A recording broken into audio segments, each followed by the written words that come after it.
فیصل صاحب یہ فرمائیے کہ آپ ریسرچ کے حوالے سے ہماری پچھلی پروگرام میں گفتگو ہوئی تھی اور وہ کچھ 20 نکاتی ایجنڈا تھا جس کے اوپر بات ہو رہی تھی کہ جو آپ نے کل ریسرچ کی ہے. اب لوگ یہ جاننا چاہتے ہیں، بارہا یہ سوال کیا گیا کہ اس ریسرچ پیپر کا آخر مقصد ہے کیا، اور یہ ریسرچ جو کی جا رہی ہے کیا نتیجہ اخذ کرنے کی کوشش کر رہے ہیں. میں چاہوں گا ذرا اس پہ آج تفصیلاً ذرا گفتگو ہو جائے کہ وہ جو 20 پوائنٹس ہیں وہ کیا کہہ رہے ہیں، ذرا فرمائیے. آج 26 اپریل ہے. ٹھیک ہے.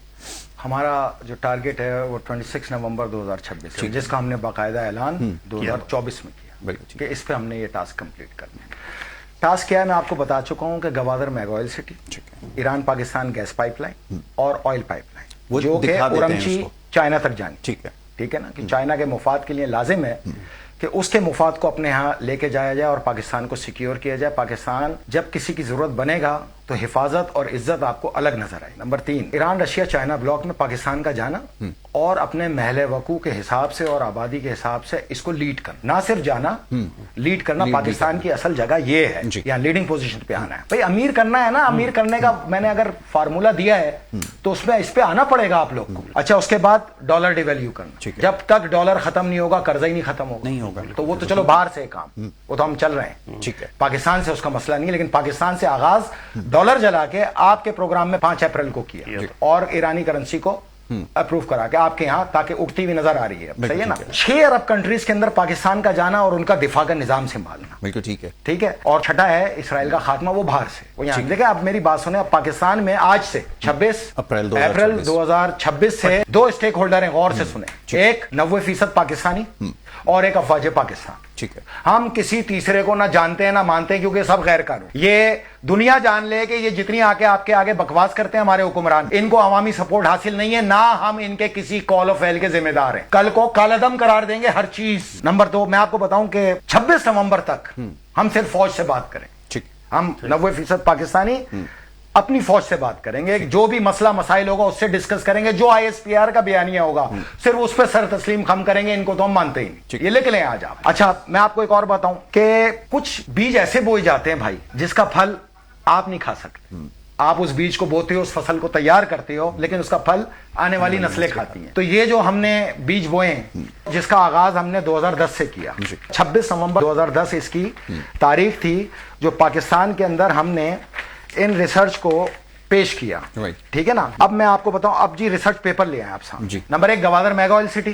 Number 2 Iran Pakistan gas pipeline. Number 3 war on terror. Number 4 greater Israel. Number 5 constitution and judicial system of Pakistan. اچھا، یہ ہم جیت چکے. یہ جیت اس لیے چکے کہ سپریم کورٹ مدعی تھی، اس کو مقدمہ ہرایا اور اس پہ 110 روپے کا جرمانہ عائد کیا. دنیا میں واحد فیصل رضا عابدی ہے جس نے اپنی ملکی سپریم کورٹ کو جرمانہ عائد کیا کیس ہارنے پہ. یہ کیس ہارے میرے پہ. تو جوڈیشل سسٹم کا ہمارے آگے کوئی ویلیو نہیں. آپ کی عدلیہ میری مقروض ہے. Okay, major act of law. اس کے بغیر کوئی چیز ممکن نہیں کیونکہ ہر چیز کو آپ نے اس سے چھاننا ہے جو آپ کے ملک کے اندر کسی کے وہم و گمان میں بھی نہیں ہے کہ یہ بھی کوئی چیز ہے. اس کے بعد آئیں جی آزاد بلوچستان. پاکستان اور ایران کے بلوچستان کو کیپچر کر کے آزاد بلوچستان کا خواب جو عالمی اداروں نے دیکھا اس کو تہوبالا کرنے کے لیے ہم نے اس ریسرچ کا آغاز کیا. اس کے بعد آئیں جی آپ رائٹ آف گلگت بلتستان جو ان کا حق ہے. انہوں نے ڈوگرا راج سے آزادی حاصل کر کے از خود پاکستان میں شمولیت اختیار کی، تو ان کو بھی وہی حق ہے نا جو پاکستانی عوام کو ہے، جو ان کو آج تک نہیں ملا.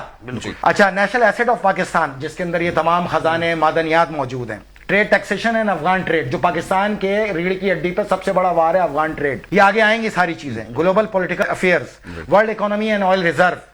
یہ میں نے 2020 میں جب آئل کو قبضہ کیا جا رہا تھا اس دن لائیو پروگرام کے اندر آ کے بتایا تھا کہ یہ ہونے جا رہا ہے. Education and health, agriculture, water reserve, Karachi and corrupt system of Pakistan جو ہم نے لاسٹ ویک سے شروع کیا، جو اگلے ویک سے ہم دوبارہ کنٹینیو کریں گے. کووڈ-19 اس کو کمپلیٹ کیا، اس کو میں نے شکست دی، آپ کا خوف ختم کیا. 7 دن میں دنیا 2 سال بند رہی. میں نے یہ ماسک اتروا دیا. یہ مثال دے کے جب مرغی اور بکریاں اور گائے نہیں مرے تو تم انسان کہاں سے مرو گے. یہ اپنی کاربن ڈائی آکسائڈ لے رہے تھے جس سے پھیپڑوں میں کیڑے پڑ رہے تھے، تو یہ ماسک اتروا کے اپنے ملک کو اس خوف سے باہر نکال دیا. یہ ہم نے کامیابی سے سر کیا. ڈیموکریٹک مارشل لا، جمہوری مارشل اللہ، جمہور کی طاقت سے لگا ہوا مارشل اللہ، انشاءاللہ بہت جلد دیکھیں گے. ورلڈ وار 3 اور اکھنڈ بھارت، یہ وہ 20 ٹاپک ہیں جی جس کے اوپر ہم نے یہ کھیت لگایا، یہ بیج بوئے، کھیت لگایا، محنت کی. 18 سال کے ٹی وی پروگرام، ہر چیز، مناظرے اس کے اوپر آن ریکارڈ ہے، کوئی چیز چھپی ہوئی نہیں ہے. اچھا، آپ گھوم رہے تھے مختلف میدانوں میں، پاکستانی قوم کبھی نیازی کے میدان میں، کبھی پیپل پارٹی کے میدان میں، کبھی نون لیگ کے میدان میں،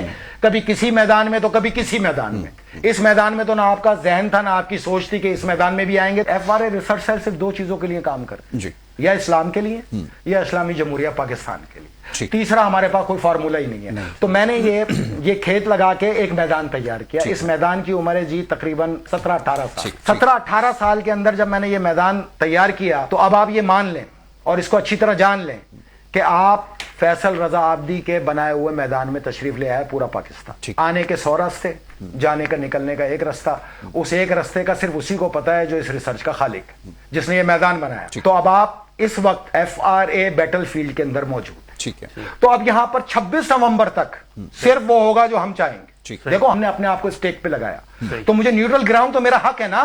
مجھے اپنے ٹارگٹ کو چیز کرنے کے لیے نیوٹرل گراؤنڈ چاہیے. تو یہ مجھ پہ جا بجا جو پابندیاں ہیں مجھے امید ہے کہ اس کا خاتمہ کیا جائے گا اور مجھے پورا نیوٹرل گراؤنڈ دیا جائے گا تاکہ پاکستان کے لیے جو چیزیں میں نے بتائی ہیں اس پہ عمل کر سکوں. نہیں تو میری ہار ہو جائے گی. دیکھیں میری بات سنیں، 26 نومبر 2026 کو میں اپنی زندگی کا آخری ٹی وی پروگرام آپ لوگ کے ساتھ کروں. اس دن یا تو میری قسمت میں ہار ہوگی یا میری قسمت میں جیت ہوگی. دو ہی چیزیں ہوتی ہیں نا، تیسری تو ہمارے یہاں فارمولا ہی نہیں ہے. ہم تو اگر اور مگر پہ چلتے ہی نہیں ہیں، یا ہار گئے یا جیت گئے. اب ہار اگر اللہ نہ کرے ہوئی تو پھر یہ یاد رکھنا تم 25 کروڑ عوام نے مل کے مجھے ہراؤ. تم مجھے نہیں ہراؤ گے، اپنے آنے والی نسلوں کے پورے مستقبل کو ہراؤ گے. فیصل رضا عابدی نہیں ہارے گا، ان کا نصیب ہارے گا. جس اولاد کے لیے تم یہ ساری محنت کرتے ہو نا، ان کا نصیب ہار جائے گا. اور اگر جیت ہوئی تو یہ تم 90% پاکستانیوں کی جیت ہوگی. اچھا اگر میں ہارا تو بھائی مجھ پہ یہ پورا فرض ہے نا، میں پوری طاقت سے لڑوں، پوری طاقت سے آگے جاؤں. کیونکہ میں نہیں ہاروں گا، پاکستان ہار جائے گا اور میں پاکستان کو کبھی مر کے بھی ہارنے نہیں. اس کے انٹرسٹ کے لیے کام 110% پوری طاقت سے لڑائیں گے. 26 نومبر 2026 تک نہ تو کوئی کرپشن چلنے دیں گے بھائی، نہ ہی کوئی سسٹم چلنے دیں گے پاکستان میں. اس کی وجہ ہے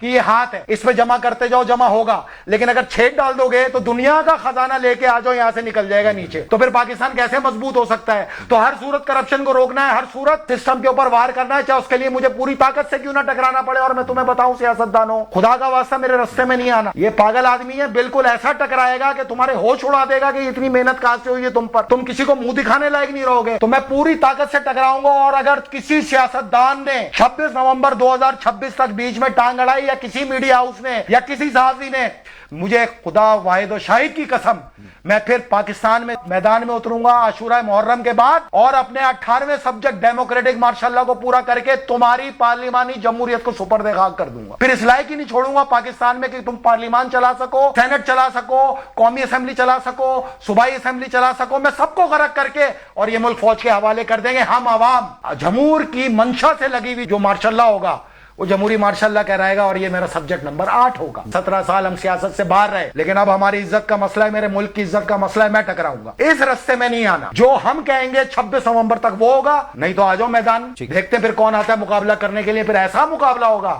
کہ تاریخ یاد رکھے گی کہ میں رہوں یا نہ رہوں، تمہاری عزت نہیں رہے گی. اچھا، غرق کر دوں گا میں.